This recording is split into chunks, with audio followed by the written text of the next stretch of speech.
In today's video, I'm going to teach you how to generate images using Perplexity with ease and efficiency. So get ready as we walk through each step of this process together. First, we need to access Perplexity. Simply head over to perplexity.ai on your web browser of choice. Alternatively, if you prefer using the Comet browser, that's a great option too. With your browser opened and ready, we're all set to start creating. Next, it's time to type in your prompt.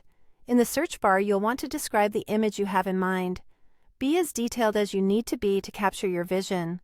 For instance, if you're imagining an image of a nurse surrounded by books as they study at a desk, just type something like, "Generate an image of a nurse studying with books on a desk." Providing specific details helps ensure the result is closely aligned with your expectations. Now here's a crucial step. To clearly communicate with Perplexity that you're looking to generate an image, rather than perform a traditional search, be sure to include keywords like image or generate. For instance, you might say, generate an image of, or create a picture of. This helps the AI understand that your request is visual, not text-based. Once you've entered your prompt, go ahead and press enter.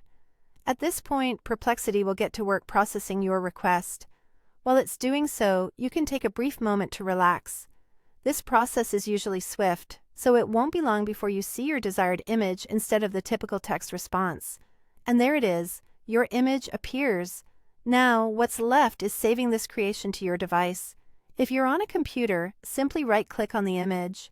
If you're on a mobile device, a long press will achieve the same. Then choose the option that says, Save Image As. This will allow you to download the image directly to your device for future use. And that's all there is to it. By following these simple steps, you can efficiently navigate Perplexity to create and capture the visual content you need. Whether you're working on a project, gathering inspiration, or simply exploring your creativity, these tools make the process incredibly user-friendly. Don't forget that practice makes perfect, so the more you experiment with different prompts and details, the more adept you will become at creating precisely what you envision. Thank you for joining me today. I hope you found this guide helpful. If you did, make sure to like the video and subscribe for more tutorials and tips. Happy creating, and see you next time.